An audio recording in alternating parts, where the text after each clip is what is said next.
People are moving in. And then here is where you can see what these tech people are making, like all these people that are working in the Silicon Valley at like Google, Facebook, Apple, Twitter, Foursquare, all those businesses opened up in Silicon Valley, which is like 35 minutes away from San Francisco. So it's really close. So this is what they're making. They're making a lot of money. And so what's happening is that there are all these young, new, hip people that are working at these jobs at Google and Facebook, for example. And so what's happening is they're making so much money that they can afford to buy out other apartments and other houses in the city. And so the rents are going up, and they're paying so much that other places their rent is going up. And so what's happening is all the city is just becoming the most expensive city in the United States, basically. So their rent is skyrocketing, and so that's what the problem is. That's one of the problems. Another problem with this is that a lot of people are losing their homes, and a lot of people are getting evicted. And so locals, San Francisco locals that have been living there for years and years and years. For example, like in the Mission District, that's like the Latino area of San Francisco. Someone could be living there for years, has a family, has like a little business, maybe like a little restaurant or something like that, for example. And another techie could come in, buy out their entire apartment, take them out of their house, they get evicted, and then that business is gone. That family business is gone, and they replace it like with a Starbucks or something like that. And that just keeps happening over and over and over again, which is changing the whole city. So the Mission District, that before would have like really cool art and like little art shops and like a burrito place and like family businesses, is turning into a street where there's a Starbucks and like another place where there's $7 coffee. It's just completely changing the city. So a lot of people say that San Francisco, its soul is being stripped because what makes the city so cool and different is being taken away. So that's the problem. Next is the cause. Who is doing this? The tech industry. And I'm going to explain why. So this tech bubble is in Silicon Valley, like I said.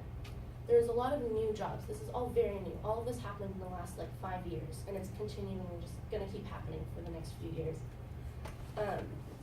So the San Francisco tech and information sector has all these companies, like I said, that's really close to San Francisco. Just like Twitter, Dropbox, like all these big companies. And the way these people that are coming to work at these companies, like I said, they all want to live in the city. They're young, new, not locals. They're from other places, and they all want to live downtown. That makes sense. When you're young, you want to live in the city. But they all work in Silicon Valley. So how do they get around? Google has Google buses. So they use these buses, and that's also messing with the whole like bus transit in San Francisco. So that's another problem that they're doing. So it's messing all this up because historically a lot of people would want to live close to their work, but since San Francisco is so cool, they want to live in San Francisco and then commute. So they're taking up the housing that would be for locals. They're taking up their housing, and they're not even staying in the city. They just commute to Silicon Valley, creating even more traffic. Another cause is rent control. So what rent control is in San Francisco they have a law set that if you've been living in the same apartment for years and years and years, your rent does not go up. So your landlord cannot raise your rent. It's just the rule. You cannot raise your rent. So that's also a problem because then the people that own the houses don't want to like fix up the house or anything because they can't pay for it because their rent is not going up and they can't pay for it. So then there's all these rundown areas with these rundown apartments and rundown houses that aren't getting fixed. So next, the implications, the good and the bad. So first, obviously, the bad. There's a lot of negative aspects. The most important one, the one that means the most to me, is that like when I go back to my city, it's not going to be the same city that I left. It's going to be completely different, and it already is. I already see a difference when I go home.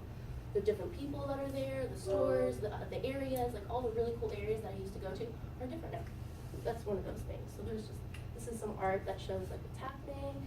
Over here is like a poster for an anti-gentrification block party, and then just some art to show the negative aspects and then positive aspects. I mean, I could only think of one. The one thing that is good about this is that these techies that are coming in and buying out these places, is they are making them look really nice.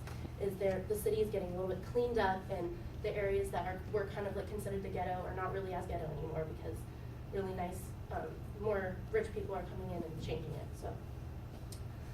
That's one thing that is good.